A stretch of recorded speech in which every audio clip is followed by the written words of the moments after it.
जेनेटिक्सचा हा क्वेश्चन आहे. यामध्ये दोन एक डायहायब्रिड क्रॉस दिलेला आहे, कॅपिटल बी कॅपिटल बी, कॅपिटल वाय याला क्रॉस केलेला आहे.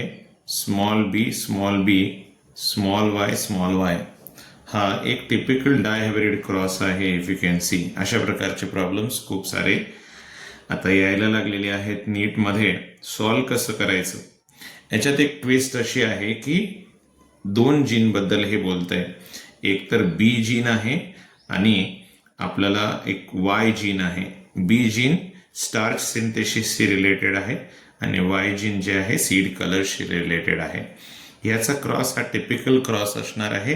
F1 जर टिपिकली काढलं तर कॅपिटल बी स्मॉल बी, कॅपिटल वाय स्मॉल वाय येईल आणि F2 जो रेशो आहे तो इथं आपण एक्सपेक्टेड आहे, जो टिपिकली आपण एक्सपेक्टेड ठेवतो.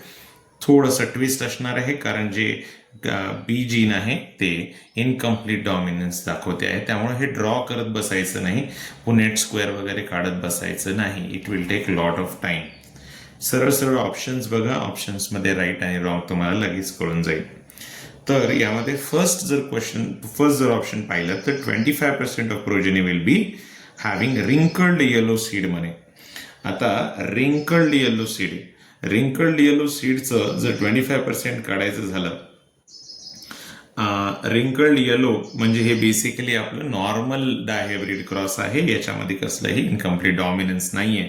म्हणजे याचा टिपिकल रेशो F2चा किती येतो नॉर्मल डायहायब्रिड क्रॉससाठी? फिनोटिपिक रेशो 9:3:3:1 आहे.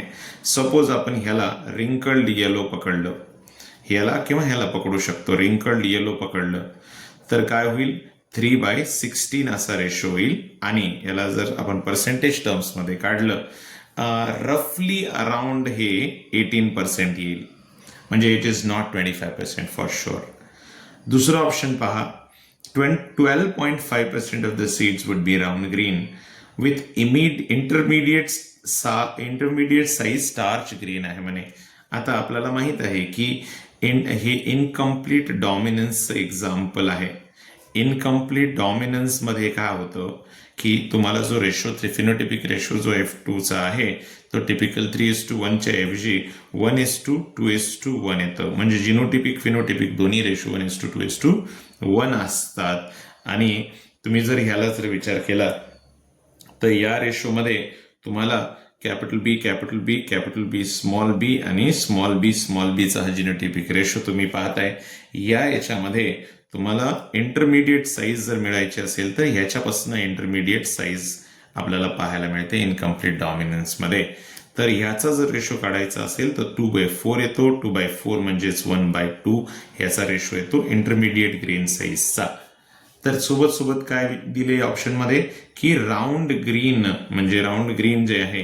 आता ग्रीन कलर जर म्हटलं तर ग्रीन कलर्ड सीड कधी येतात? ग्रीन कलर हा रिसेसिव्ह जीन आहे, ज्यामुळं डबल वाय असेल तेव्हाच ग्रीन कलर येतो. इंटरमिडिएटमध्ये राऊंड आणि इंटरमिडिएट एकत्र येत आहेत.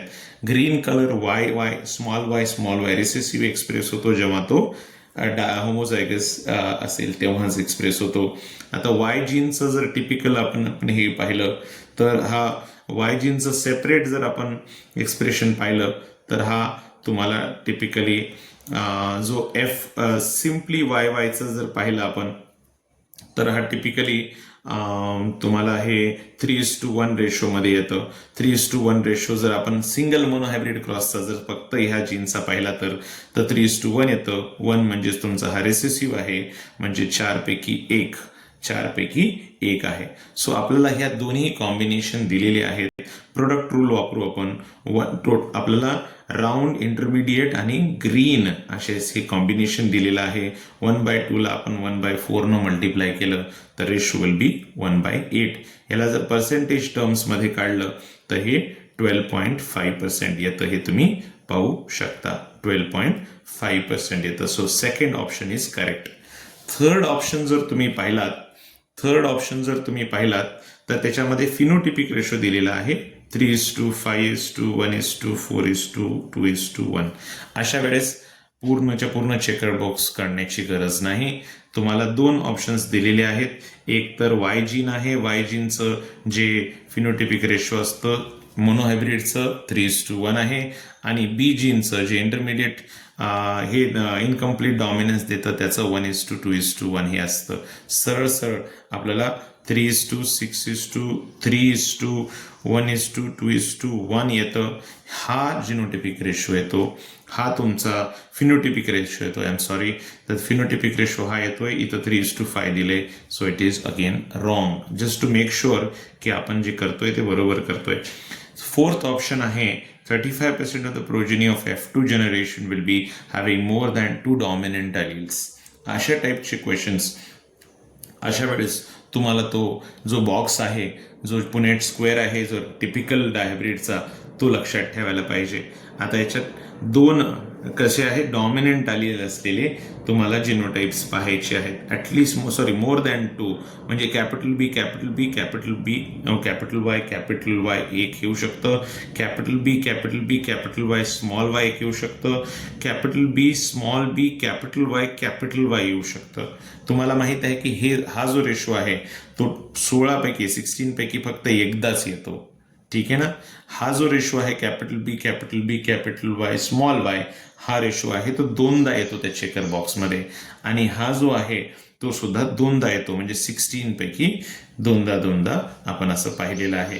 सो याला जर आपण टोटल आपण याचं जर काढलं तर हे जवळपास 31% आसपास हे तुम्हाला पाहायला मिळतं. बेस सेम आहे ना, तुम्ही हे सहज काढू शकता. 5/16 याला पर्सेंटेज टर्ममध्ये काढलं तर जवळपास 31% आसपास येतं, विच इज नॉट 35. सो ही ऑप्शन रॉंग आहे.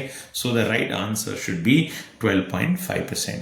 असेच क्वेश्चन्स आपण आता घेत राहू जेनेटिक्सचे. इस्पेशली प्रोबॅबिलिटी काढायचे क्वेश्चन्स थोडेसे डिफिकल्ट जातात. I will be bringing them 1 by 1 afterwards. Thank you.